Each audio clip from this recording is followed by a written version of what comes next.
নমস্কার, Debapriya from Prius natural আর একটা ভিডিওতে আপনাদের অনেক অনেক ওয়েলকাম।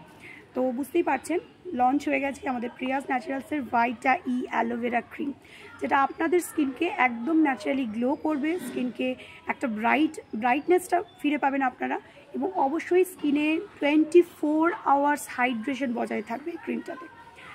প্রচুর কোল্ড ক্রিম, প্রচুর পরিমাণে আমরা ফেসে অনেক রকম কেমিক্যাল ট্রিটমেন্ট করে থাকি, অনেক রকম সিরাম ইউজ করে থাকি, কিন্তু আলটিমেট লাস্টে গিয়ে আমাদের এটাই মনে হয় যে স্কিনটা যেন কোথাও ডাল লাগছে, গ্লো নেই, স্কিনটাতে একটা ব্ল্যাকিশ ভাব চলে এসছে, তাই তো।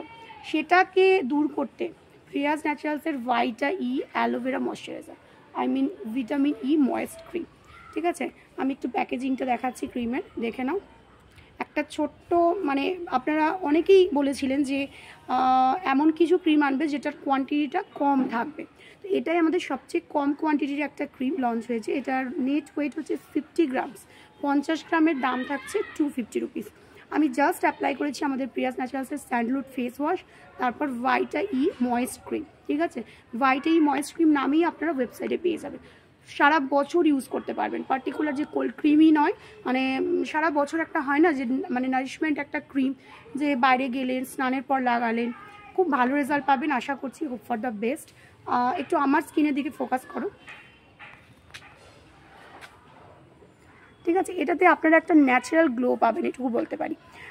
ক্রিমে গ্লো আনাটা খুব মুশকিল, সেটা যে কোনো ক্রিমে, কিন্তু প্রিয়াস ন্যাচারালসের স্যাফরন গ্লো ক্রিম আর এই ক্রিমটার ওপর আমি বিশেষভাবে ফোকাস করেছি যাতে মানুষের আরও বেটার কাজ করে।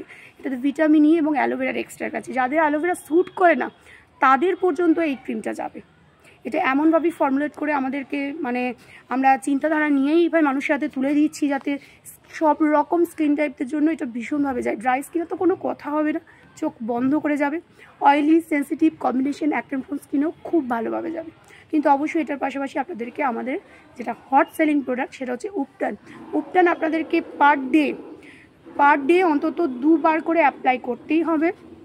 এখন শীতকাল, অনেকেই প্যাকটা অ্যাভয়েড করতে চাইছেন ঠান্ডার জন্য। গ্রীষ্মকালে হলে উপটান 2-3 বার করে অ্যাপ্লাই করা যায়, কিন্তু রেগুলার বেসিসে উপটানটাকে সারাদিনের রুটিনে রাখবেন, ওকে। তার সাথে এই ক্রিমটা। Thank you.